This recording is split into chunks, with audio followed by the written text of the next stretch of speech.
vous avez été journaliste, directeur de la rédaction de Valeurs Actuelles jusqu'en 2015. Vous êtes né, je crois, en même temps que la 5e République. Un tout petit peu avant. Je suis né dans les dernières semaines de la 4e.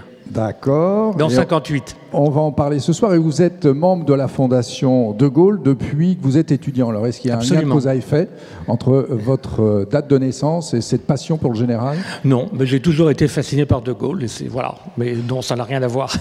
Bon, alors, vous êtes auteur d'un certain nombre de biographies, d'ouvrages sur l'histoire politique et de personnalités politiques, pratiquement toujours à droite. Oui. Oui, on peut le dire. Bon, voilà. Et on peut le dire, mais j'ai, par d'autres biais, parlé de toutes sortes de bords politiques qui n'étaient pas la droite, notamment dans l'ami américain, où j'ai analysé une classe politique très diverse. Alors on en parlera tout à l'heure, et vous êtes aussi historien, et spécialiste de la Deuxième Guerre mondiale, des services secrets et des suites immédiates aussi de cette Deuxième Guerre mondiale. Un auteur particulièrement productif, je dois dire, puisque en particulier ces 5 dernières années, je crois que vous avez publié un bouquin par an. Oui, on peut le dire. Alors, c'est exceptionnel. J'en ai 3 devant moi. On tâchera d'en parler aujourd'hui dans l'ordre. Commençons par le dernier paru, 300 jours, du 13 juillet 1944 au 9 mai 1945. 10 mois pour en finir avec Hitler.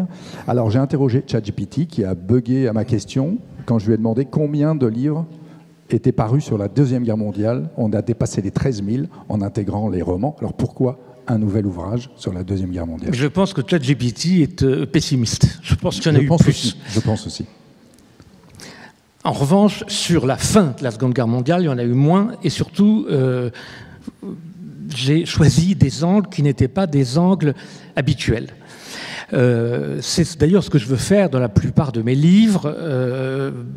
L'angle mort des rapports franco-américains sous De Gaulle, l'angle mort des rapports entre l'Angleterre de l'entre-deux-guerres et les nazis, ça c'est l'aigle et le léopard, l'angle mort de la libération de la France des années de l'après-guerre, qui sont toujours étudiés d'un point de vue politique, mais rarement d'un point de vue culturel.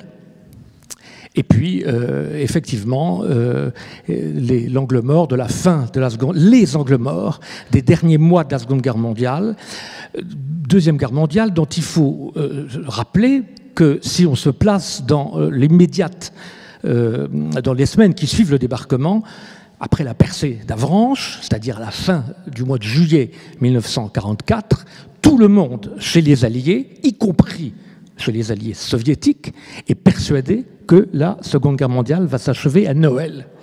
Elle va durer 6 mois de plus, et ça sera les mois, les semaines les plus meurtrières de tout ce conflit. Alors effectivement, on voit bien que vous êtes un érudit, vos ouvrages sont des ouvrages érudits, mais ils se lisent comme des récits. Alors on va reparler de cette époque dont vous dites que c'est la plus meurtrière de l'histoire, mais avant ça, j'aimerais revenir sur le choix de date de démarrage. Pourquoi le 13 juillet 44 ? 13 juillet 44, parce que je suis tombé dans les archives sur quelque chose qui n'avait jamais été exploité, bien que ça soit ouvert, mais vous avez des archives ouvertes qui ne sont pas exploitées, qui était un ordre du jour d'Hitler, du 13 juillet 1944, dans lequel il envisage l'invasion prochaine de l'Allemagne. Hitler était un personnage complexe, comme vous le savez, qui était à la fois totalement... le mot fou est excessif et trop faible. Enfin, c'était un malade mental profond, et en même temps, il avait, comme beaucoup de malades mentaux, des éclairs de lucidité. Et cet ordre du jour est tout à fait incroyable parce qu'il prévoit déjà que l'Allemagne va être envahie, et il donne des ordres secrets à ses Gauleiter pour s'organiser et pour mener une guérilla clandestine. Or, le 13 juillet 1944, les Américains sont bloqués dans le bocage normand, les Soviétiques viennent de terminer leur grande offensive de l'été qui s'appelle l'offensive Bagration, qui est une des plus grandes opérations militaires de toute l'histoire du monde. 3 millions de soldats soviétiques mobilisés, etc. Mais ils sont encore à 500 km de Berlin, le territoire du Reich n'est pas envahi, etc. Et donc, ça m'a semblé important de commencer à ce moment-là, parce que tout bascule quelques jours plus tard avec la percée d'Avranches, qui va ouvrir aux Alliés la route de Paris et de Bruxelles. Alors une percée qui qui a coûté énormément de vies humaines. Et c'est par ça que commence votre livre, à l'Est et à l'Ouest, une apocalypse. Surtout à l'Est. Il y a des chiffres qu'on a peine à croire. Les Soviétiques, les Russes ou les Soviétiques comme vous voudrez, ont perdu entre 1941 et 1945 25 millions d'hommes. Eux disent 27, on est plus près de 25 peut-être. 25 millions d'hommes et une majorité de civils, c'est-à-dire 16 millions de civils et 9 millions de soldats. C'est absolument hallucinant. Et quand vous comparez avec les pertes américaines sur le front de l'Ouest, c'est infinitésimal, puisque c'est 140 000 morts. Alors 140 000 de trop, qui sont battus héroïquement pour nous libérer, n'oublions jamais ça, mais c'est pas les mêmes ordres de grandeur. Donc je pense qu'il fallait quand même rendre hommage aux Russes, se souvenir de cela, parce que sans le sacrifice de cette population, je pense que le destin du débarquement aurait peut-être été un peu différent. Alors c'est une des thèses principales de votre livre, on y reviendra tout à l'heure, mais je voudrais qu'on reste sur cette guerre extrêmement violente, extrêmement sanglante, à l'Ouest y compris, puisque la percée d'Avranches dont vous avez parlé a été extrêmement impressionnante en termes de préparation notamment. Oui. Moi j'ai appris ça, je ne savais pas à quel point on avait bombardé la Normandie pour préparer l'entrée des troupes alliées. Il y a eu vraiment un martyre de la population normande. J'ai beaucoup insisté sur les populations, parce que les grandes opérations militaires, elles sont connues, relativement bien. Il y a eu des films plus ou moins bons, mais certains formidables, comme le Stalingrad de Jean-Jacques Hano, même Le jour le plus long de Cornelius Ryan, c'est un film formidable. Bon, donc les opérations sont connues, mais le martyre des populations civiles, on en parle beaucoup moins. Les Normands ont vu des dizaines de villages quasiment rayés de la carte lors des préparations d'artillerie et des bombardements qui ont précédé l'offensive, la fameuse opération Cobra, qui a débouché sur l'opération d'Avranches. Et puis il y a eu à peu près entre 70 000 et 90 000 morts français victimes des bombardements. L'essentiel, c'est des Normands entre juin et septembre 1944. Donc il faut se souvenir aussi de cela. Avec des bombardements de villes dont on dit maintenant qu'ils n'étaient pas forcément indispensables. Pas toujours. Est-ce qu'on peut juger ces décisions qui ont été prises à l'époque? Non, c'est très difficile de juger. C'est pas 80 ans plus tard, quand on n'a pas vécu, quand on n'a pas été dans la position de responsabilité qu'avaient les chefs alliés, c'est pas à nous de juger. En revanche, il faut s'en souvenir. Il faut s'en souvenir. Alors, vous avez évoqué quelques grandes batailles qui ont fait l'objet de films qu'on a tous vus. Si vous deviez en sortir une ou deux du lot, les plus emblématiques, parmi les plus emblématiques, vous nous parleriez desquels? Je parlais tout à l'heure de ce paradoxe, si vous voulez, que tout le monde pense que la guerre serait terminée à Noël, et en fait, elle a été terminée au printemps. Et c'est essentiellement dû à une opération catastrophique britannique, qui s'appelle l'opération Market Garden et qui a consisté à vouloir, c'était Montgomery qui était le numéro 2 derrière Eisenhower et qui avait l'obsession d'arriver à Berlin avant les Russes et qui a voulu passer le Rhin à Arnhem au mois de septembre 1944. Et cette opération qui a donné lieu à un film, là encore, qui est assez connu, qui s'appelle Un pont trop loin, très bon film d'un point de vue historique, très rigoureux, mais qui dissimule l'autre réalité de cette opération, qui a été que les Allemands n'ayant pas été chassés de la Hollande, le Rhin étant resté inviolé, les Hollandais ont connu la dernière famine d'Europe. Et près de 30 000 Hollandais sont morts de famine parce que, pour se venger de l'aide que les Néerlandais avaient apporté aux Alliés, les Allemands ont organisé le blocus alimentaire. Et ça a été la dernière famine d'Europe. 30 000 personnes, entre 20 et 30 000 personnes, et sans doute encore 30 000 des suites, sont mortes de ce blocus et de cette famine. On en parle rarement. Là aussi, j'ai voulu rendre hommage à ces gens qui avaient été absolument héroïques, qui ont caché des parachutistes anglais et américains, surtout anglais, puisque c'était les Anglais qui avaient la responsabilité de l'opération Market Garden, et dont beaucoup sont morts de faim, d'autres ont été déportés. Il fallait leur rendre hommage, et on en parle rarement. On ne parle que du fameux pont trop loin qui était le pont d'Arnhem. C'est certainement très spectaculaire, mais là encore, il y a eu beaucoup plus de civils victimes de cette opération que de militaires. Avec des chiffres effrayants, puisque je crois que c'était de moins de 800 à 200 calories par personne et par jour pendant terrible. C'était à peu près l'équivalent de ce qu'avaient les déportés dans les camps de concentration. Je ne parle pas des camps d'extermination, parce que là, comme leur nom l'indique, c'était pire que tout, mais dans les camps de concentration classiques. Alors vous parliez d'angle mort que vous évoquez dans votre livre, ça en fait partie. On découvre aussi les grandes figures qui ont fait ces batailles. Vous venez de citer Montgomery, Patton, Rommel, Yukov. Montgomery prend cher dans vos lignes. Montgomery, on est obligé de dire qu'il n'a pas été le plus efficace. Et je veux bien qu'on en parle 2 minutes quand même, parce que ça éclaire aussi ces décisions dont on parle, qui ont été prises par des hommes, et ces hommes qui peuvent avoir des travers. Oui. Montgomery était donc le numéro 2 de l'armada alliée. Le commandant en chef, c'était Eisenhower, et Montgomery était le numéro 2. Il était couvert de la gloire d'El-Alamein, de septembre 1942. Il avait vaincu Rommel, il avait purgé l'Afrique de la présence allemande, il avait été fait duc d'El-Alamein par Churchill, et il ne supportait pas, il avait fait la guerre, vraiment, et il ne supportait pas d'être commandé par quelqu'un comme Eisenhower qui, lui, ne s'était jamais battu, et même pas en 14, qui avait fait très brillamment West Point, toutes les écoles américaines, mais il ne supportait pas d'être sous ses ordres, et il était même d'une insolence incroyable avec lui, l'empêchant de fumer devant lui, enfin c'était incroyable, jusqu'au jour où Ike Eisenhower fumait 3 paquets par jour quand même. 3 paquets par jour, et lui a dit, écoutez, je vous rappelle quand même que c'est moi le chef. Bon. Et voilà qui était Montgomery. Il était d'un orgueil absolument incommensurable, et puis surtout, il avait compris, comme Churchill avait compris, que la position de la Grande-Bretagne ne serait plus la même avec la puissance phénoménale des Américains, et donc il pensait pouvoir jouer un coup de poker et arriver à Berlin, parce que si c'était évidemment les Anglais qui étaient arrivés à Berlin avant les Russes, ils sortaient de la Seconde Guerre mondiale auréolés de manière beaucoup plus spectaculaire que l'auraient été les Américains. Et donc il a sacrifié beaucoup d'hommes pour cet orgueil-là. Alors on voit bien que cette guerre, c'est aussi celle d'hommes, de militaires, mais aussi de politiques, des grands fauves même, de la politique, des monstres. Vous avez parlé d'Hitler, Churchill, De Gaulle, Roosevelt, Hitler, Staline, Mussolini, etc. Et derrière ces figures, on sent, vous l'évoquez à l'instant, des pressions, de tectoniques de plaques en matière de géopolitique énorme.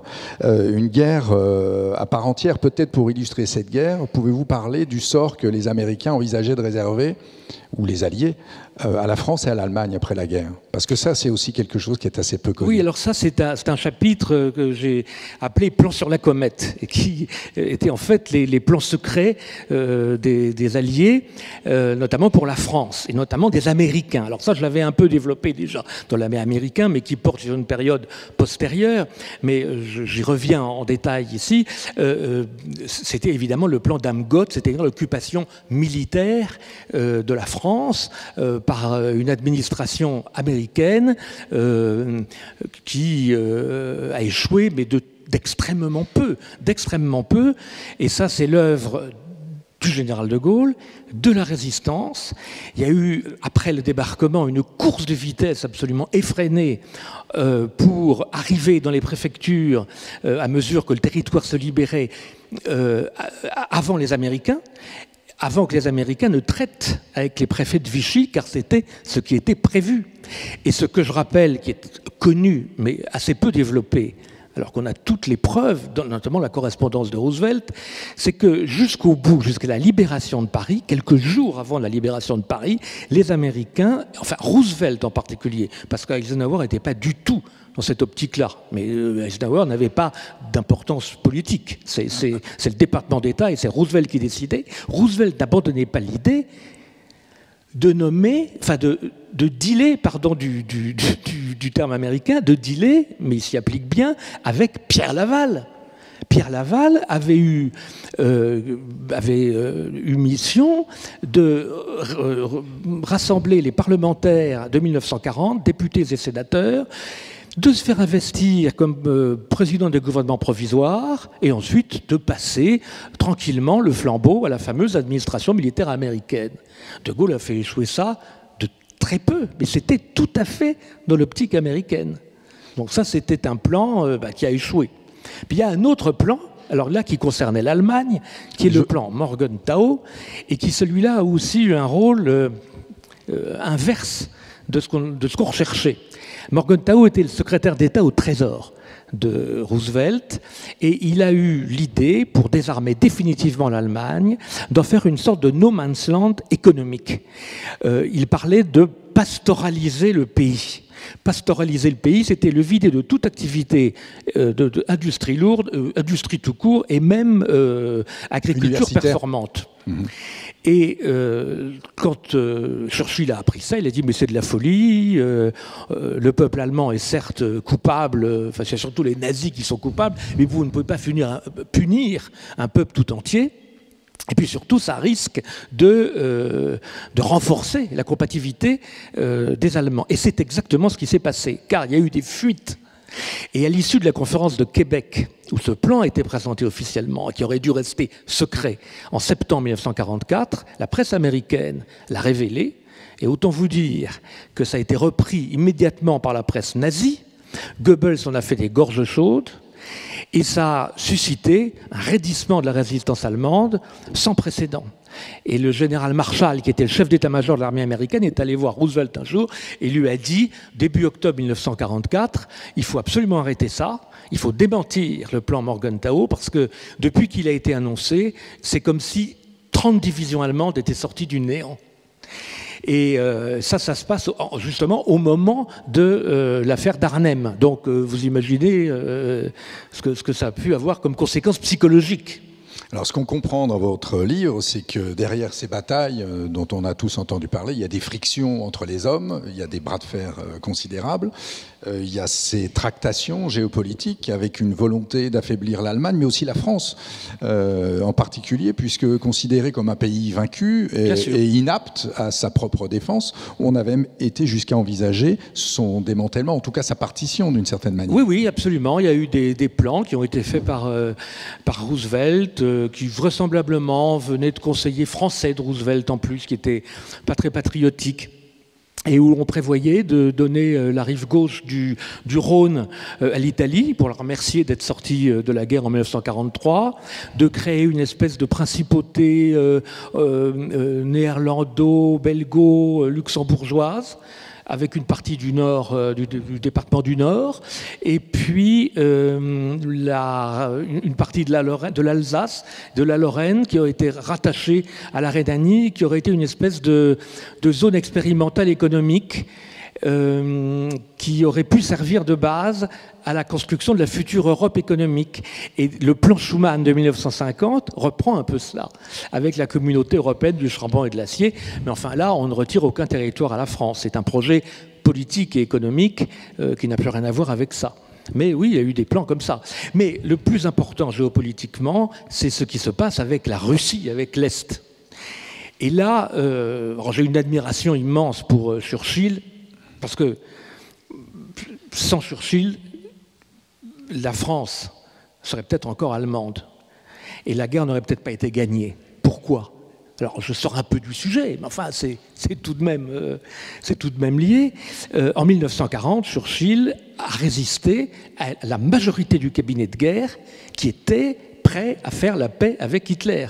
Vous imaginez ce qui se serait passé si l'Angleterre avait fait une paix séparée, si l'Angleterre avait fait une paix séparée, Hitler lui promettant de conserver son empire, qui est le premier du monde, eh bien, l'Angleterre sortant de la guerre, il n'y avait pas de débarquement possible, parce que l'Angleterre, c'était la seule base de départ pour la conquête et la libération de l'Europe. Donc, Churchill, je lui garde un respect immense, et on n'en parle pas suffisamment. Mais il a un peu vasouillé à la fin de la guerre, il faut dire les choses comme elles sont. Quand il va voir Staline à Moscou au mois d'octobre 1944, il y va seul parce que Roosevelt est en campagne pour sa 4e réélection. Et il se trouve tout seul face à Staline. Il est soi-disant le porte-parole de l'ensemble des Alliés, mais il va jouer surtout pour l'Angleterre. Alors, je veux bien faire un petit mot de contextualisation. Oui. Puisque ce que vous êtes en train d'évoquer, c'est que finalement, et on l'apprend aussi dans votre bouquin, le partage du monde qu'on considère s'être fait à Yalta, en fait, ça s'est fait là. Avait commencé à Moscou en octobre, quelques mois plus tôt. Exactement. Parce que Churchill, qui était pragmatique, s'aperçoit que l'Europe de l'Est, elle est déjà partiellement entre les mains de l'armée rouge, que ça va être quand même très difficile de les en déloger. Et donc, comme lui avait été, dès 1943, partisan d'un débarquement en Italie et dans les Balkans, il n'est pas du tout partisan d'un débarquement en France, parce qu'il avait prévu qu'il fallait bloquer l'avancée des Soviétiques qui, sinon, auraient occupé l'Europe de l'Est, ce qui s'est passé. Et comme il n'a pas été suivi, il a tout lâché.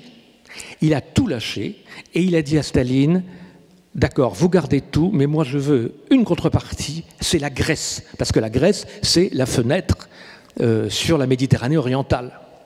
Et Staline accepte de bon cœur, puisqu'il avait tout le reste. Et la Grèce reste dans l'orbite britannique. Staline n'aide même plus la résistance communiste, lui donne plus d'armes et laisse les Anglais se le mettre en Grèce.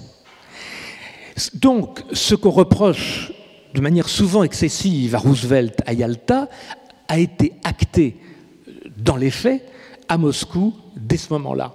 Et on dit souvent que c'était Roosevelt qui était un homme de gauche, auquel on reprochait d'avoir des sympathies pour Staline. On dit souvent que c'est lui. En réalité, c'est paradoxalement un homme de droite farouchement anticommuniste qui s'appelait Churchill et qui a laissé l'Europe de l'Est à Staline. Et donc, ce qu'on comprend, c'est que finalement, de négociations avec les Soviétiques, il n'y en a pas vraiment eu, puisqu'ils étaient en place et ils étaient en position de force. À Moscou, Churchill et Staline se sont échangés 2 bouts de papier. C'est ce qu'on appelait le bout de papier des pourcentages, les papiers des pourcentages. Et dans chaque pays, il disait 90% pour les Soviétiques, 10% pour les Alliés. Qu'est-ce que ça veut dire 90% pour les Alliés ?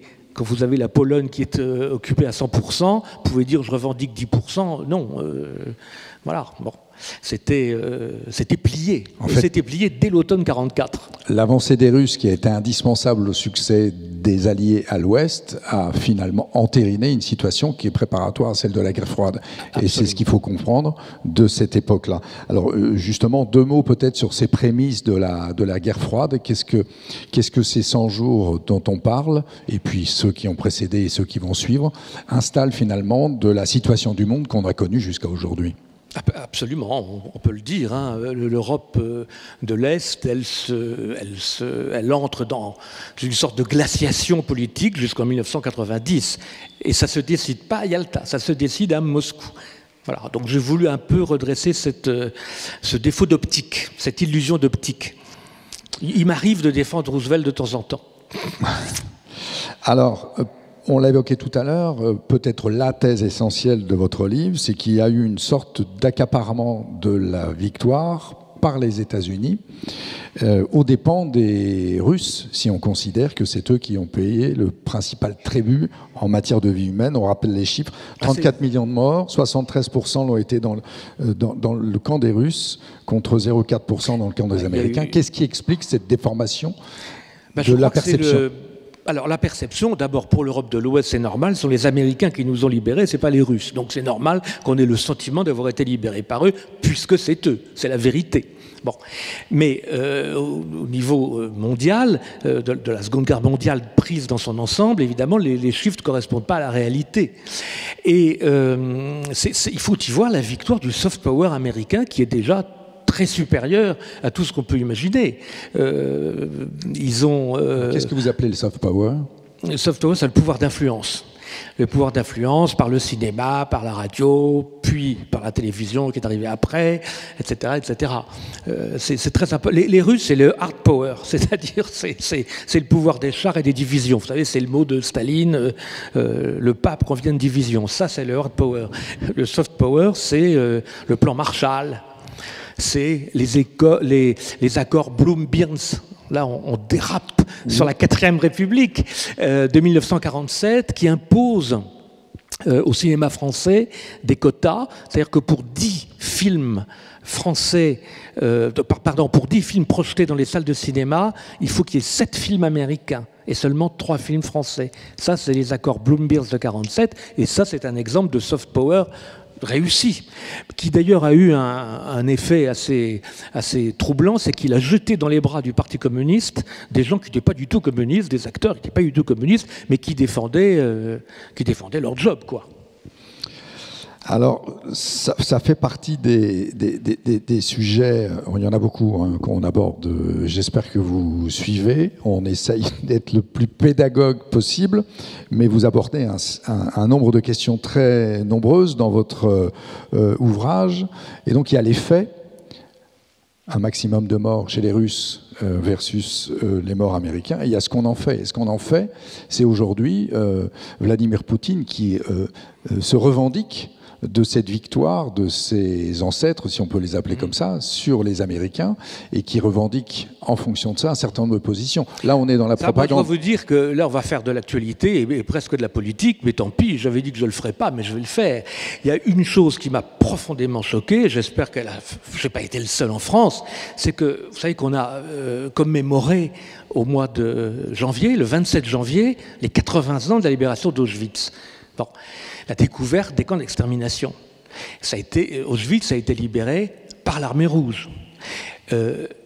Pour des raisons liées à la guerre d'Ukraine, aucun représentant soviétique, russe, pardon, on aurait pu inviter des vieux militaires soviétiques avec leurs décorations. Ce n'est pas la peine d'inviter Poutine, ça je comprends très bien. Mais il aurait fallu au moins un représentant de la Russie, un vétéran. Il y en a encore quelques-uns. Mais non, il n'y en a pas eu. En revanche, il y avait les Allemands et les Ukrainiens, qui, je vous le rappelle, étaient du côté des Allemands pendant la Seconde Guerre mondiale. C'est un peu paradoxal. Alors ça, c'est la victoire du soft power. Pour la libération d'Auschwitz, on a invité des Occidentaux et pas des représentants des Russes qui ont donné 25 millions de morts pour la libération de l'Europe. Alors que cette libération de l'Europe se soit transformée en occupation, parfois terrible, parfois sanglante, c'est un autre débat. C'est un autre débat. C'est là qu'on voit bien que cette histoire est finalement récente et qu'elle laisse encore des traces sur lesquelles on vit tous les uns et les autres. Parce qu'il y a eu aussi un péché originel qui peut-être explique qu'au-delà du soft power américain, que les Russes n'aient pas été reconnus à la hauteur de leur sacrifice. Le pacte germano-soviétique a permis au nazisme de... c'est vrai aussi. De se développer. La montée des Russes sur Berlin a été faite aussi avec un certain nombre d'exactions. Je pense notamment aux 2 millions de viols des femmes allemandes. 2 millions d'Allemandes au bas mot violées par l'armée rouge. Ça, c'est vrai. Ça, c'est vrai, c'est incontestable. Mais l'histoire, c'est pas en noir et blanc, c'est pas bicolore. Hein. Ça fait appel à la pensée complexe. Pourquoi est-ce que ces gens sont conduits comme des barbares? Parce qu'il faut le dire, comme des barbares. Parce qu'ils venaient de libérer 1500 kilomètres, des centaines de milliers de kilomètres carrés de leur territoire, où ils avaient découvert 50, 60, 100 Oradour-sur-Glane. Donc ça ne les portait pas à l'humanité, particulièrement, à une conduite humanitaire. C'est sûr. Mais c'est ça la guerre, c'est ça l'atrocité de la guerre. Et ce qu'on comprend aussi, c'est que ces exactions qui étaient connues des Allemands, il y avait des villages où les gens se suicidaient à l'arrivée des Soviétiques, etc., ont entraîné, vous l'avez évoqué, une résistance acharnée. Parce que finalement, la peur entraînait la résistance des Allemands. C'est assez curieux d'ailleurs. Après le plan Morgenthau, il y a eu un raidissement de la résistance allemande à l'ouest. Puis il y a eu la contre-offensive des Ardennes qui a semé la panique dans les lignes alliées, mais dont on s'est très vite aperçu qu'elle ne serait pas suffisante pour rejeter les Alliés à la mer. Et au même moment, quand la contre-offensive d'Hitler s'achève et échoue, c'est-à-dire en janvier 1945, les Russes passent la Vistule. et commence leur déferlement sur l'Oder, puis sur Berlin. Et alors là, c'est tout le contraire. Les Allemands se résolvent à une occupation, à être occupés par les Alliés. Il y a même des cas, notamment à Leipzig, où les Américains sont reçus avec des fleurs, enfin des fleurs, des drapeaux. Comme des libérateurs, finalement. En libérateurs. Alors qu'ils s'étaient battus comme des lions quelques mois plus tard, mais ils préféraient être occupés par les Américains que par les Soviétiques, et la résistance devient acharnée à l'Est, avec des chiffres absolument hallucinants qu'on connaît maintenant, autour de 10 000 morts par jour. Vous vous rendez compte ce que c'est? 10 000 morts par jour, côté allemand. Alors les Soviétiques, c'est pareil, mais ils avaient plus de réserves. Alors qu'est-ce qui fait que Hitler, dont finalement on a assez peu parlé, et qui a vécu des choses lui, pendant ces 100 jours, à commencer par la fin, sa mort, son suicide, qu'est-ce qui fait qu'il n'a pas été déposé pendant cette période extrêmement trouble? Qu'il n'a pas été renversé? Oui. Bon, il y a plein de raisons. La première, c'est qu'en fait, Hitler n'intéressait plus les Allemands à la fin. Hitler, c'était... il incarnait la défense de l'Allemagne des deux côtés. Donc à l'ouest comme à l'est. Et donc Hitler n'intéressait plus, ne fascinait plus, mais on savait que si on le renversait, ce qui explique d'ailleurs que les conjurés du 20 juillet 1944 n'ont pas du tout été soutenus par la population, on savait que si on le renversait, les Alliés arriveraient encore plus vite et les Soviétiques seraient encore plus vite à Berlin. Donc en fait on s'est résigné à Hitler. Et puis il faut aussi dire que l'État policier hitlérien était plus redoutable que l'État policier fasciste, ce qui explique que Mussolini est tombé très facilement, sans heurts, si j'ose dire, puisqu'il a été démis, on l'oublie, mais par un vote démocratique. C'est drôle d'appliquer ça aux fascistes, mais par un vote démocratique du Grand Conseil fasciste, qu'il a mis en minorité. Ensuite, il a été libéré par Hitler, il a été remis à la tête d'une petite république fantoche qui s'appelait la République sociale italienne, de septembre 1943 à avril 1945. Mais voilà, il a été, la transition s'est passée relativement bien. Donc je crois que l'État policier nazi a aussi fait que les choses étaient plus difficiles. C'est donc incroyable la densité des événements qui se sont produits pendant ces 100 jours. On en a évoqué quelques-uns, vous en prenez forcément conscience. Et on n'a pas parlé de l'épuration. C'est l'époque où on découvre les camps de concentration, donc l'épuration ethnique, l'épuration politique, du côté soviétique, du côté nazi. Il y a deux épurations. Il y a l'épuration qui se mène à l'ouest, avec ses excès, avec ça, c'est sûr, mais qui est tout de même une épuration qui touche des collaborateurs des nazis. Alors quelquefois on se trompe de cible et quelquefois on prend pour de l'épuration ce qui était du simple banditisme. Ça, je raconte ça. Mais ce qui se passe à l'Est, c'est une épuration profond, c'est-à-dire qu'on n'épure pas seulement ceux qui ont collaboré avec les nazis, et il y en a eu beaucoup.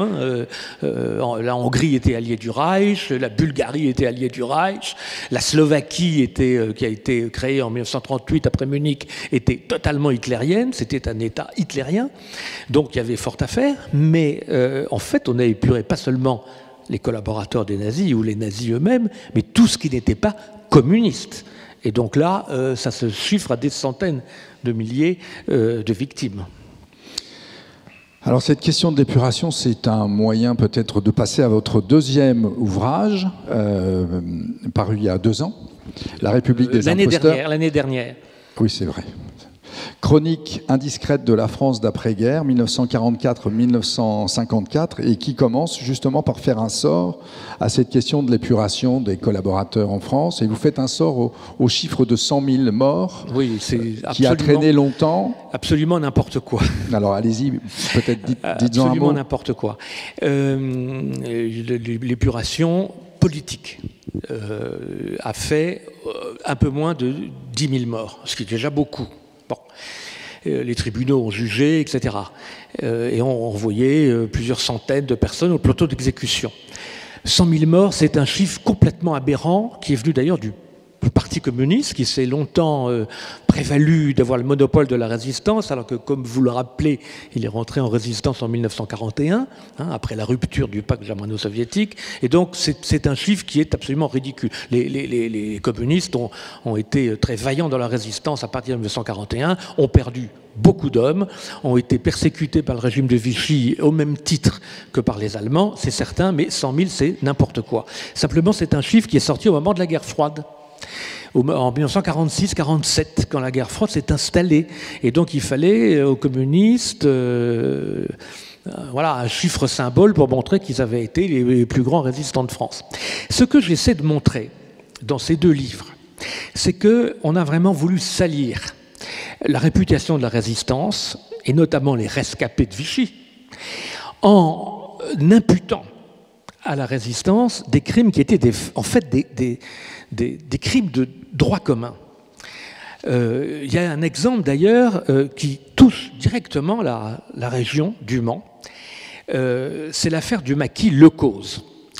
Lecause était un bandit de grand chemin, qui est vraiment digne des grandes compagnies de l'Ancien Régime, qui était un repris de justice, qui a été récupéré par les nazis, par la Gestapo, pour dénoncer des résistants. On le mettait en prison, il faisait parler des prisonniers politiques, et comme ça, on remontait des réseaux de résistance. Voilà. Bon, c'est un personnage absolument abject, et il a commencé sa carrière au Mans, ce Lecause, au Mans même. Puis, comme c'était un voleur dans l'âme, il avait été condamné 7 ou 8 fois avant la guerre pour des hold-up. Il n'a pas pu s'empêcher, en 1944, sentant le vent tourner, de cambrioler une commandanture. Et donc, il a été pourchassé par les Allemands. Il en a profité, c'était quelque temps après le débarquement, pour se faire passer pour un vaillant résistant, alors qu'il avait il avait aidé les Allemands à démanteler des réseaux de résistance. Et il a créé, alors non plus ici, mais dans la région de Tours, exactement à Loches, un faux maquis, qu'il a appelé le maquis de Loches, mais qui n'a jamais été un maquis, qui était un repère de bandits, et qui pillait les châteaux, etc., qui torturait les châtelains. Enfin, c'était un type épouvantable, qui a été démasqué par la résistance, par un certain commissaire de la République qui s'appelait Michel Debré, qui a eu tout de même une très belle carrière après la guerre. Il était le premier ministre du général de Gaulle, mais il était le commissaire de la République de la région de tout l'Ouest. Je ne sais pas si son commissariat arrivait jusqu'au Mans, mais en tout cas Nantes, Angers, etc. Et je pense que ça allait jusqu'au Mans. Et il l'a fait arrêter, il l'a fait fusiller. Mais dans toute la littérature anti-résistance des nostalgiques de Vichy, on a présenté le maquis Lecause et ses morts comme des résistants. Donc, si vous voulez, on a beaucoup confondu les choses. Alors, une bonne illustration pour peut-être expliquer le propos de votre livre, La République des imposteurs, c'est le parcours rocambolesque d'aventuriers, de cyniques et de vrais salopards. C'est quoi l'intention de ce livre? Pourquoi l'avoir baptisé La République des imposteurs? Parce que l'imposture était la marque de fabrique des débuts de la 4e République. J'ai trouvé des analogies absolument frappantes entre la période de l'après-guerre de la France et le Directoire. Deux périodes charnières entre la Grande Terreur, d'une part, et la remise en ordre napoléonienne ensuite, analogie avec la période de l'occupation suivie par la libération et le retour des libertés démocratiques. Et dans l'intervalle, c'est une période absolument,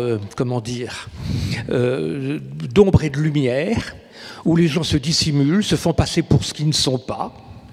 Vous voyez des collaborateurs qui se changent leurs résistants de la dernière heure, qui ne sont pas démasqués, qui commencent des carrières extraordinaires, y compris d'ailleurs des choses absolument improbables. Comme Jacques Ducreux.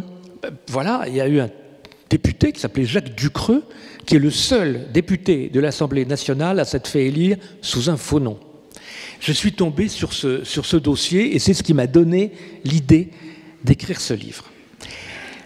Il se trouve que j'ai découvert, il y a pas très longtemps, quelque temps avant de l'écrire, un film de Jacques Audiard qui s'appelle Un héros très discret. C'est le premier film de Jacques Audiard, il doit être 95. Je l'avais pas vu à l'époque et je l'ai vraiment vu il y a quelques années.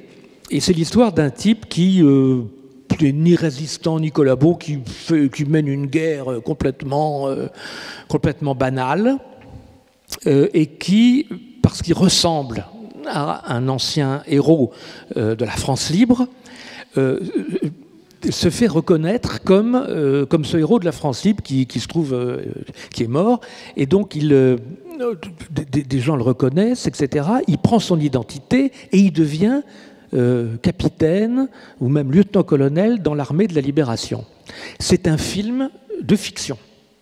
Et au même moment, je travaille à la Fondation Charles de Gaulle sur les archives de Jacques Foccart. Et je vois que Foccart, alors vous voyez qui était Foccart, il est connu comme ayant été le monsieur Afrique du général de Gaulle, mais il a eu un rôle avant très important. Tout de suite après la guerre, il était un des bras droits de Gaulle, le bras droit de Gaulle au sein du RPF, le Rassemblement du peuple français. Et c'était l'homme des dossiers, on disait, c'était un peu le Fouché du général de Gaulle. Et il avait un rôle très important pour faire barrage dans l'entourage du général, pour barrer la route à d'anciens vichistes qui, par anticommunisme, avaient envie de se rallier à De Gaulle et qui se disaient que, finalement que c'était un sas de décompression extraordinaire. Et donc il avait des dossiers absolument stupéfiants. Et ces dossiers n'avaient jamais été ouverts. J'étais le premier à les ouvrir. Et je suis tombé sur l'affaire de Jacques Ducreux. Et je me suis dit, mais le film d'Audiard, c'est une bluette à côté. Parce que ce type est un escroc, un imposteur, mais ce n'est pas un assassin. Jacques Ducreux s'est fait élire député en 1947, radical, aux élections de 1947, sur un programme de sauvegarde de l'honneur de la France, etc. En fait, il s'appelait Tacquenay. Il avait été le patron d'une des pires agences collaborationnistes qui s'appelait l'agence Interfrance, dirigée par un autre collabo qui s'appelait Dominique Sordet, dont Charles Maurras lui-même refusait de serrer la main, tellement il le trouvait malsain, c'est vous dire. Et en plus, ce Tacquenay travaillait pour l'Abwehr, pour les services secrets de la Wehrmacht. Et il dénonçait des Français. Il a signé des chroniques qui appelaient au meurtre contre les Juifs, les résistants, etc., etc. Il a été évidemment condamné à mort par contumace, il s'est échappé. On a perdu sa trace. Il a pris une vingtaine de kilos, il était méconnaissable. Et avec une fausse identité, il s'est fait élire député. Et en 1950, il a un accident de voiture. Et s'il n'y avait pas eu cet accident de voiture, il aurait peut-être continué plusieurs législatures à tromper son monde. Et sa voiture glisse sur une plaque de verglas, et qu'est-ce qu'on trouve dans sa voiture? Une liasse de faux papiers, pas que 2 ou 3, 4 ou 5 faux passeports, des fausses cartes d'identité, de l'argent liquide. Et c'était un escroc authentique qui se promenait avec toute une panoplie d'agents secrets. Et je me suis dit, voilà, c'est un personnage comme ça, il faut raconter son histoire. Et j'en ai trouvé, mais des dizaines d'autres. Effectivement, c'est ça qui est passionnant dans cet ouvrage, c'est qu'au-delà des histoires individuelles, des histoires personnelles, vous revenez finalement sur un mythe. La période qui a suivi directement la Deuxième Guerre mondiale n'a pas été une période de reconstruction, mais ça a été un grand foutoir, même assez dangereux pour la démocratie, avec les luttes intestines entre les communistes et les anticommunistes en France, mais un certain nombre de manipulations, de propagande, d'exactions. Je veux bien qu'on revienne sur un certain nombre d'exemples. Est-ce qu'on peut parler par exemple du plan bleu ? Alors, oui, alors le plan bleu, il y a eu deux complots, il y a eu un vrai et un faux. Alors, on parle beaucoup de complotistes aujourd'hui, mais alors sur la 4e, il n'y avait que ça, parce qu'il y avait de vrais complots, puis il y avait des gens qui en inventaient des faux. Alors le plan bleu, ça c'est un faux complot, ça n'a jamais existé, c'est une bande d'escrocs qui s'est dit, après les grandes grèves de 1947, qu'il y avait beaucoup d'argent à soutirer du patronat et des services américains, pour créer des milices dans le but de prévenir un coup d'État communiste. Et donc, cette bande d'escrocs a trouvé un châtelain breton qui s'appelait le comte de Vulpian. C'est un homme très naïf. Ils l'ont entouré, ils lui ont expliqué qu'il pourrait prendre le pouvoir. Ils ont mis au point une série de faux attentats, enfin de vrais attentats, mais qu'on aurait mis sur le dos des communistes, et ils ont soutiré plusieurs dizaines de millions d'anciens francs de l'époque, et aussi pas mal de dollars aux Américains. Et puis ils se sont fait évidemment avoir parce qu'ils n'étaient pas très malins, et ce plan a été, qui n'a jamais eu le début d'un commencement d'exécution, mais a fait démissionner plusieurs ministres, a fait accuser le général de Gaulle lui-même. On a dit qu'il était derrière. La presse du régime, la presse de la 4ème République, notamment la presse socialiste, SFIO, a monté tout un feuilleton en expliquant que de Gaulle était un fasciste, les communistes étaient d'ailleurs d'accord là-dessus, hein, on le comparait à Hitler. Il ne faut pas oublier la violence de cette époque, l'homme qui a sauvé la France, qui a fait le 18 juin, etc. On le comparait à un dictateur. Bon, alors ça a fait long feu, c'était un faux complot qui a fait long feu. Puis il y en avait un vrai, qui n'est pas allé très loin, mais qui lui a été réellement au-delà d'un stade préparatoire. C'est ce qu'on a appelé le complot de la Pentecôte. Ça, c'était l'année suivante, c'était en 1948, et c'était en fait des gens qui avaient été recrutés, alors là, par les services américains, pour briser des grèves, pour éventuellement s'opposer à un coup de force communiste. Alors il y avait des gens sérieux là-dedans, et puis il y avait des gens qui ont échappé à leurs commanditaires et qui se sont dit, mais si vraiment on prenait le pouvoir pour nous-mêmes. Et là, c'est allé jusqu'à une dizaine d'autocars qui se convergeaient sur Paris avec des types armés à l'intérieur, etc. Alors ils ont été infiltrés par la police, ils ont été finalement mis hors de combat. Ça n'allait pas très loin, mais enfin, ça montre l'atmosphère délétère de ce régime qui, 2 ans à peine après avoir été créé, était au bord de la guerre civile. La guerre civile, vous l'avez du côté des communistes quand ils font sauter des trains. Les communistes, à ce moment-là, font sauter des trains parce les trains transportent des armes, voire des appelés, enfin pas des appelés parce que il n'y avait pas encore d'appelés en Indochine, mais des soldats du corps expéditionnaire. Ça se passe en 1948. Il faut sauter des dépôts de munitions. Alors, vous décrivez effectivement un pays complètement vermoulu pendant ces 10 années-là, avec des personnalités qui trempent dans des histoires sordides jusqu'au sommet de l'État. Peut-être une manière de l'exprimer, de l'illustrer, c'est de parler du hold-up du siècle avec les bijoux de la Begum. Ah oui, les bijoux de la Begum. Ça, c'est une chose tout à fait totalement oubliée, mais qui a été le hold-up du siècle avant celui qu'il a vraiment été, qui était le hold-up du train Glasgow-Londres dans les années 60. La Begum, donc femme de la Gacan de l'époque, une Française, se fait voler ses bijoux à Cannes en 1950. Et quand on lui vole ses bijoux, elle crie « Ciel, mes bijoux ». Ça ne vous rappelle rien, c'est les bijoux de la Castafiore d'Hergé qui s'en est inspirés directement. Bon, fait divers, pourrait-on dire. Sauf que, les bijoux étaient d'une valeur considérable, sauf que le commissaire chargé de l'enquête, qui est un ancien résistant, très courageux, s'appelle le commissaire Valentin, qui est le patron de la PJ, parce que c'est un butin absolument considérable, et c'est le patron de la PJ en personne qui fait l'enquête. S'aperçoit au bout de quelques semaines que ça dépasse l'ordre des faits divers et que c'est presque une affaire politique. Car il voit qu'on lui met des bâtons dans les roues dans son enquête, il voit que les gens qu'il a tout de suite identifiés, le gang, c'est un gang corse, qu'il a tout de suite identifié, sont protégés par son supérieur, le patron de la Sûreté nationale, qui s'appelle Pierre Berthaud, que le principal suspect, qui s'appelle Leca, est un ami intime de Pierre Berthaud, et il se demande si ce Pierre Berthaud n'est pas finalement le patron de la Sûreté nationale, de la police nationale, on appelle ça la Sûreté nationale, n'est pas le commanditaire du hold-up.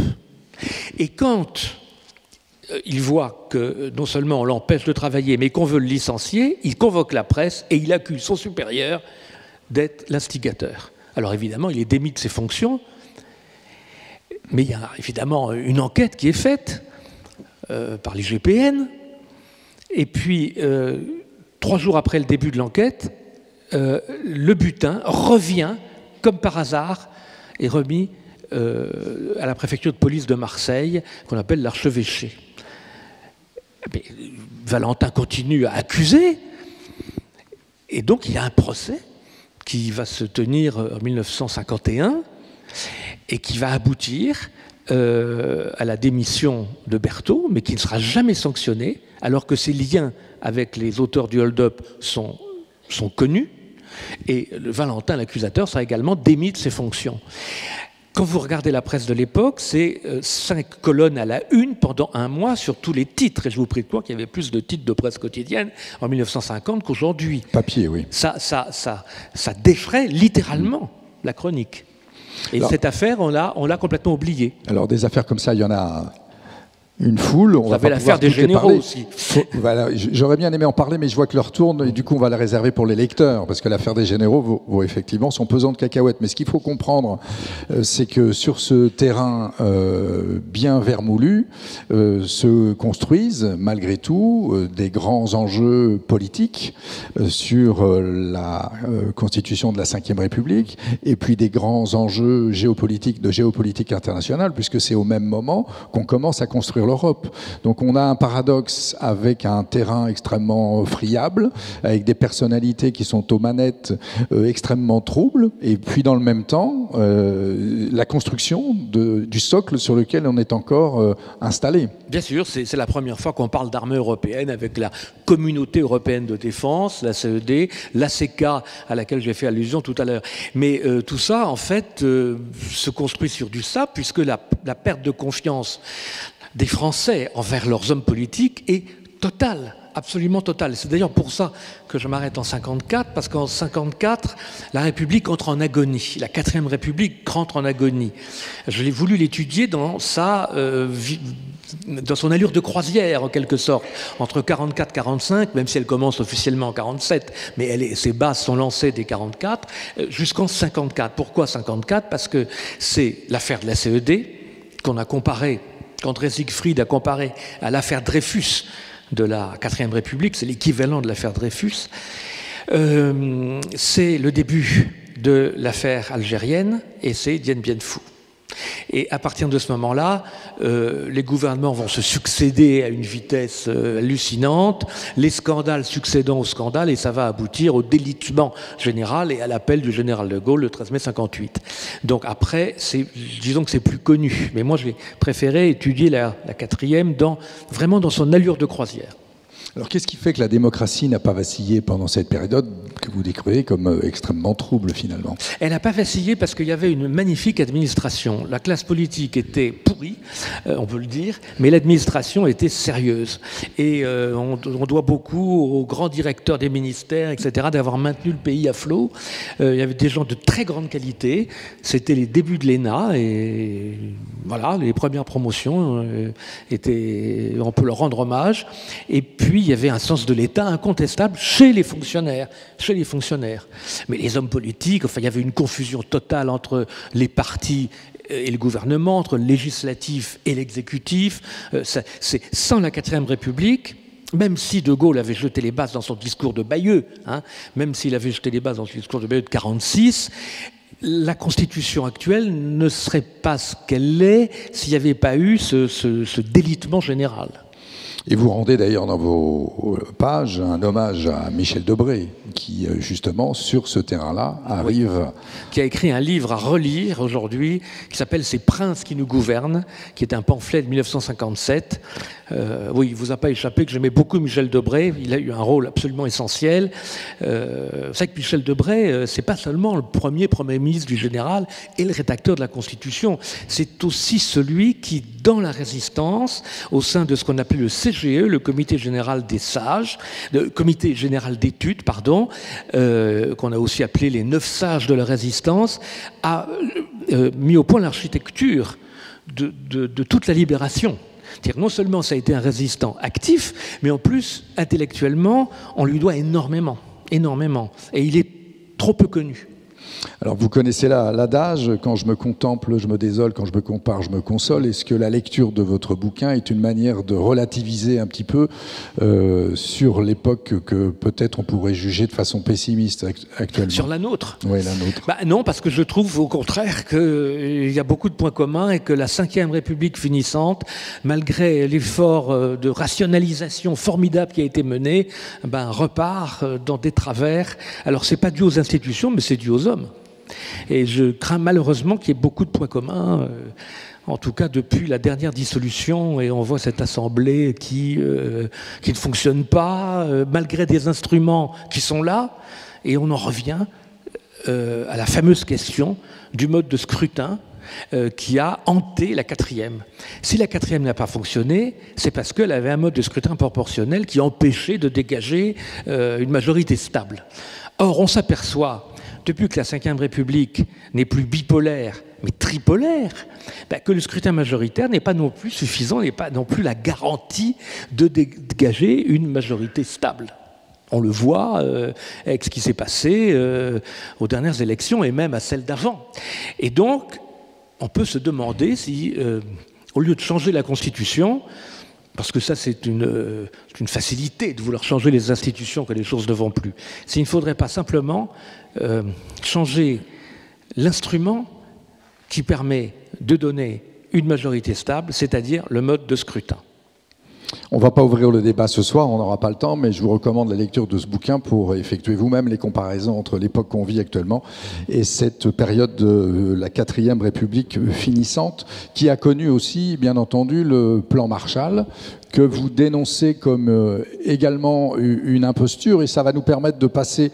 et là, du coup, on va être obligé de le survoler à ce 3e ouvrage, paru en 2017, L'Ami américain, qui est votre best-seller. Il a été réédité en 2022. Oui. Et dans ce livre, vous racontez l'histoire conflictuelle de la France, et plutôt même du général de Gaulle, avec les États-Unis. Alors, le plan Marshall fait partie des instruments que finalement vous dénoncez d'une certaine manière. De Gaulle n'était plus au pouvoir à ce moment-là. Oui, le plan Marshall a incontestablement a aidé la France à se reconstruire. C'est pas douteux, mais je pense qu'elle se serait reconstruite sans, et d'ailleurs d'autres pays se sont construits sans bénéficier du plan Marshall. La question du plan Marshall est qu'elle a mis l'économie française dans une situation ancillaire par rapport à l'économie américaine. Et c'est ce qu'on sait très peu. D'abord, il y avait parce que des crédits, il y avait beaucoup d'emprunts, et la 4e République était tenue par ses emprunts et par les dettes. Ça, c'est la façon de tenir ses amis par les dettes, c'est pas nouveau, et je dirais même que ça continue. Et puis, surtout, le plan Marshall instituait des contrôles extrêmement stricts sur les grandes entreprises françaises, notamment exportatrices. Toute entreprise française importante, exportatrice, se voyait flanquée d'un conseiller américain qui avait accès absolument à tout, sa comptabilité, à ses process. Elle pouvait avoir le droit d'exporter vers tel pays, mais pas vers tel autre. Donc on était vraiment dans une situation, je dis, ancillaire, je le maintiens. Donc c'est un aspect important. Qu'est-ce que j'ai voulu montrer dans ce livre, L'Ami américain? C'est vrai que je parle beaucoup du plan Marshall, mais je commence en 1944 et je termine en 1969. C'est que De Gaulle a été sans doute l'allié le plus sûr et le plus loyal des Américains pendant toute la période de la guerre froide. Et à part de bons rapports avec Kennedy et d'excellents rapports avec Nixon. C'est d'ailleurs un rendez-vous manqué parce que les deux hommes s'entendaient très bien, mais ils n'ont cohabité au pouvoir que 4 mois. Nixon arrive au pouvoir en novembre, enfin il est élu en novembre 68, il arrive au pouvoir comme tout le monde, comme tous les présidents américains le 20 janvier, et De Gaulle, 69, et De Gaulle quitte le pouvoir le 25 avril. Donc ils ont cohabité 4 mois. Mais à part cette idylle, car ça a été une idylle, vraiment, et les deux hommes sont très bien compris, ils voulaient tout remettre à plat. Et de bons rapports avec Kennedy, mais à part ces 2 exceptions, ces 2 parenthèses, la France a été traitée en ennemi. Elle n'a pas été traitée mieux que les Soviétiques. Et pourtant, chaque fois que la paix du monde a été en jeu, notamment les 2 grands épisodes qui sont la construction du mur de Berlin, on a été très très près d'un affrontement Est-Ouest, et l'affaire des fusées de Cuba, De Gaulle a chaque fois été du côté des Américains. Et il n'a pas été payé de retour. Je vous propose la lecture d'une petite citation, ça va vous permettre de boire une gorgée. Une citation de Mitterrand, pour planter le décor et peut-être le résumer. « La France ne le sait pas, mais nous sommes en guerre avec l'Amérique. Une guerre inconnue, une guerre sans mort, et pourtant une guerre à mort. » C'est des propos qu'on a rapportés de François Mitterrand à la fin de sa vie. Absolument, c'est Georges-Marc Benamou qui les a cités et on peut lui faire confiance. Mitterrand je crois, était à la fin de sa vie extrêmement marri de ne pas avoir été récompensé de sa participation à la première guerre du Golfe. Au départ, il ne voulait pas y aller et les Américains l'ont un peu poussé à y aller. Comment l'ont-ils poussé à y aller? Alors là, je n'ai pas de preuves. Là, j'utilise beaucoup de documents déclassifiés, je donne toutes les références. Là, je n'en ai aucun, c'est simplement de l'intuition. Je pense que les Américains lui ont fait valoir que s'ils ne partaient pas à leur côté, on ressortirait quelques dossiers gênants. Et ces dossiers gênants, alors j'en donne quelques exemples. Dans mon livre, c'est notamment le compte-rendu de son voyage aux États-Unis en 1964, 65, pardon, c'est Defferre qui va en 64, lui il va en 65, dans lequel il veut se faire adouber comme le candidat anti-gaulliste. Et il fait des promesses absolument faramineuses aux Américains, en leur disant qu'il ne sortira pas, que si De Gaulle nous sort de l'OTAN, ben lui nous réintégrera, etc. Chose qu'il n'a pas faite d'ailleurs, chose qu'il n'a pas faite. Et je pense que les Américains ont rappelé quelques créances. En 91, ils lui ont dit, mais si vous n'y allez pas, on va peut-être vous rafraîchir la mémoire. Alors, au-delà de cet aspect de politique intérieure, cette question aussi que finalement, peut-être, et qui résonne particulièrement aujourd'hui, l'ami américain ne l'est pas complètement. C'est-à-dire qu'avec des amis comme ça, on peut se passer d'ennemis, c'est ce qu'on pourrait dire. Alors, si vous voulez me faire parler de Trump, c'est vous qui choisissez. Beaucoup plus nuancé, parce que là, on entre dans une période qui n'est pas tout à fait la même qu'avec Johnson et les autres. L'Amérique aussi, depuis qu'elle existe, entre des périodes protectionnistes, ça a été le cas jusqu'en 1913, et des périodes ultra libre-échangistes, avec ouverture des marchés, baisse des droits de douane, etc. Bon.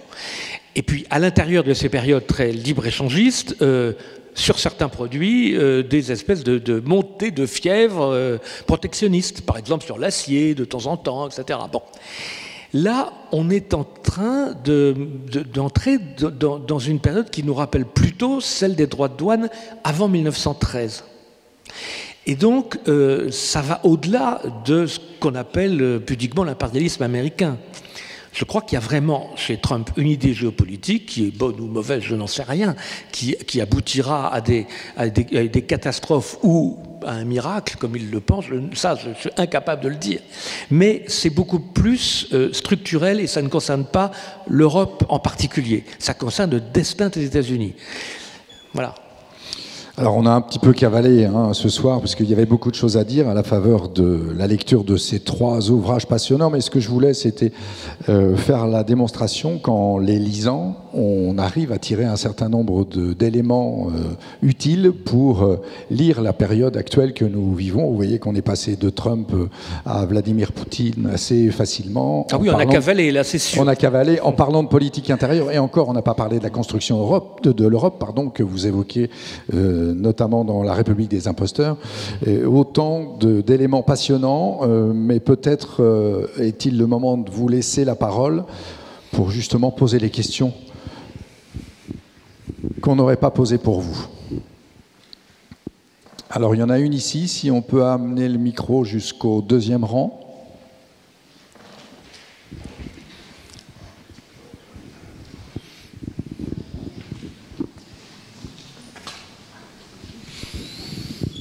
Bonsoir. Bonsoir, monsieur. À la lumière des affaires que vous avez évoquées, est-ce que vous diriez que toute vérité n'est pas bonne à dire, ou qu'il faut attendre que tous les témoins soient morts pour dire la vérité?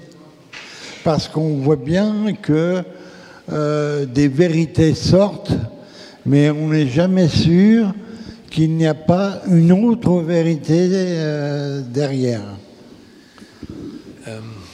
J'ai pas tout entendu. Vous pouvez me résumer? La question, c'est de savoir si derrière, enfin, si l'historien. Oui. Est-ce que vous diriez que, bon, vous avez parlé de beaucoup d'affaires dont on ne parlait pas? Oui, Alors, ces affaires dont on ne parlait pas, est-ce que c'était un comportement opportuniste, ou bien est-ce que dans l'histoire, si j'essaye de résumer votre... l'occasion d'avoir la vérité. Si j'essaye de résumer votre pensée, monsieur, est-ce qu'on a cherché à cacher ces affaires que vous révélez, ou est-ce que c'est les hasards, notamment d'accès aux archives? C'est évident, vous avez raison, c'est évidemment l'accès aux archives qui permet d'éclaircir certains dossiers. Par exemple, l'affaire des bijoux de la Begum, si je m'étais contenté de la presse de l'époque, je n'aurais évidemment pas pu aller au bout. En revanche, avec les archives qui se sont ouvertes, j'ai découvert beaucoup de choses, et notamment la liaison entre une partie de la collaboration et des truands notoires qui se sont ensuite reconvertis comme hommes de main auprès d'hommes politiques de la 4e République. Ça sont des choses que dont les archives attestent, mais que les témoignages de l'époque peuvent difficilement accréditer. Un livre comme L'Ami américain, c'est évidemment l'ouverture des archives. Et autant j'ai dit du mal de la politique étrangère américaine, en tout cas vis-à-vis de la France à ce moment-là, autant je me dois de rendre hommage à leur politique d'ouverture des archives, que ce soit les archives du département d'État, que ce soit les archives des bibliothèques présidentielles, que ce soit même celles de la CIA ou du NARA, c'est tout à fait exceptionnel. Et c'est d'ailleurs beaucoup plus ouvert que la politique archivistique française. On a beaucoup de mal à accéder. Je vais vous donner un exemple. Je voulais avoir la copie des échanges entre Nixon et De Gaulle lors de la visite de Nixon en France en février 1969. Je n'avais que la version américaine. Je n'ai pas pu obtenir la version française des archives de l'Élysée. Je n'ai pas pu l'obtenir. Pourquoi? Ça n'a rien de secret. Chacun en parle dans ses mémoires, etc. Mais moi, je ne me contente pas de bribes. Je veux voir l'intégralité des échanges. Bon, alors j'avais la version anglaise, ma version américaine, mais j'aurais quand même bien voulu savoir ce que De Gaulle a dit en français, tout de même. Eh bien, j'ai fait la demande aux archives de l'Élysée. Alors, si je l'ai obtenu, mais je l'ai obtenu, le livre était sorti. C'est vous dire. Donc, voilà. Donc, les archives, c'est essentiel. Une autre question? Oui. 4e rang, 5e rang.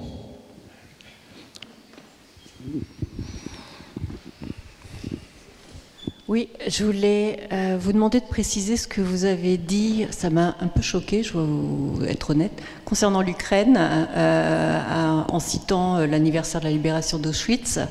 À ma connaissance, toute partie de l'Ukraine à cette époque, enfin dans les années 40, faisait partie de la Russie.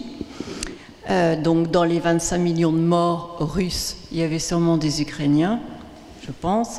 D'autre part, on peut peut-être aussi préciser que c'est sur la fin de la guerre que des Ukrainiens ont fait effectivement le jeu des nazis pour se débarrasser des Russes qui, bon, Holodomor et compagnie, hein, on sait ce que c'est, n'a jamais été bienveillante vis-à-vis des Ukrainiens en tout cas. Oui, ben, je crois que nous sommes d'accord. Oui, il y a eu des Ukrainiens qui ont résisté, etc. Mais le mouvement nationaliste ukrainien était du côté des nazis, sous l'égide du nommé Bandera, qui a participé allègrement, enfin ses amis ont participé allègrement à la Shoah par balle, qui a été vraiment une des Shoah dont on parle le moins, mais qui est aussi grave que la Shoah par le gaz, qui a précédé la Shoah par le gaz. Et sans les auxiliaires ukrainiens et sans la fameuse division Nachtigall, qui a un nom très poétique qui signifie rossignol, les Allemands auraient été moins efficaces dans leur politique de répression absolument atroce. Donc ça ne jette pas du tout l'opprobre sur le peuple ukrainien, qui a souffert absolument au même titre que le peuple russe, qui faisait partie de l'Union soviétique, comme vous le rappelez, mais le mouvement nationaliste ukrainien a été l'auxiliaire des nazis et de toutes les atrocités que les nazis ont commises sur le sol russe. C'est incontestable. Mais derrière ça, ça pose la question effectivement de l'exploitation d'une situation historique et donc passée comme un argument contemporain. Bien sûr. Ben, dans cette affaire ukrainienne, c'est absolument incroyable, c'est que tout le monde a raison. C'est-à-dire que tout le monde se réfère à la Seconde Guerre mondiale. Les Ukrainiens, quand ils prennent Koursk, ils n'ont pas pris Koursk, mais enfin ils ont avancé. Leur contre-offensive de l'été dernier est allée assez loin vers Koursk. Et là, pour eux, c'était vraiment c'était symbolique, parce que Koursk est le point de bascule de la Seconde Guerre mondiale. Le point de bascule stratégique, c'est pas Stalingrad. Stalingrad, c'est très humiliant. C'est la ville de Staline. Pour les Allemands, c'est très humiliant. Mais stratégiquement, le reflux allemand, il ne commence pas à Stalingrad, il commence en juillet 1943, juillet-août 1943, après la bataille de Koursk. Donc, les Ukrainiens, ils ont ça en tête, ils sont très fiers de ça. Et quand les Russes, et notamment Poutine, nous rebat les oreilles avec les nazis ukrainiens, nous, Français, on ne comprend pas pourquoi ils nous parlent des nazis ukrainiens. Mais les Russes, ils savent très bien.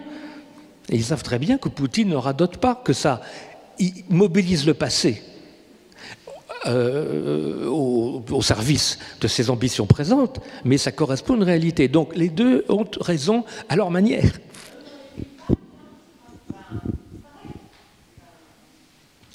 Reprenez le micro si vous voulez, pour réagir. Non, il y a eu quand même beaucoup de Lituaniens, Estoniens, Lettoniens qui ont fait partie des commandos super violents nazis contre les Juifs notamment. Hein, donc, oui, c'est ce que je dis. Bon, ben d'accord. Non, mais c'est pour dire que les Ukrainiens n'ont pas été... Enfin voilà, on se sert finalement, et beaucoup de pays se sont servis de la cause, entre guillemets, nazie, pour défendre des intérêts... à des fins de propagande, oui, je pense... Anti-russes, enfin, entre autres, quoi. Je pense qu'on est d'accord là-dessus. Parce que les pays baltes faisaient aussi partie de la Russie à cette époque-là. Hein. Merci. Une autre question ?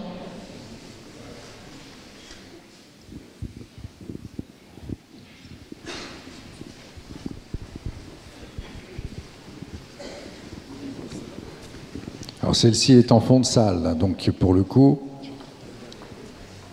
Merci. Je voulais poser une question sur... vous avez mentionné au tout début de votre intervention que Hitler, dans sa folie et sa monstruosité, pouvait avoir quelques phases de lucidité, notamment avec l'ordre où il envisage que l'Allemagne serait envahie. Est-ce que vous ne pensez pas que cet éclair de lucidité était en grande partie dû au service secret britannique, et en particulier avec l'opération Cherapaté, je crois, qui consistait à faire penser un débarquement dans les Balkans? Ah non, je crois pas, parce que là, on était à peu près certain que l'affaire des Balkans était pliée.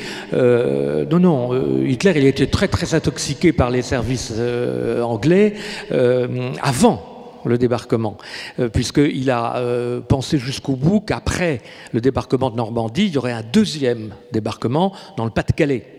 Et c'est d'ailleurs, et ça nous a sauvés, et tant mieux pour nous, il a retardé l'envoi des troupes qui étaient dans le Pas-de-Calais vers la Normandie. Donc là, il a été effectivement tout à fait intoxiqué. Mais s'agissant des Balkans, non, je ne crois pas. Il était clair qu'il n'y aurait plus de débarquement dans les Balkans, dès lors qu'il y en avait eu un en Normandie, qu'il y en avait eu en Afrique du Nord, et surtout qu'il y avait un front en Italie. Hein, il ne faut pas oublier ça. Rome tombe aux mains des Alliés le 4 juin 1944, 2 jours avant le débarquement dans le Cotentin. Merci. Une dernière question peut-être ?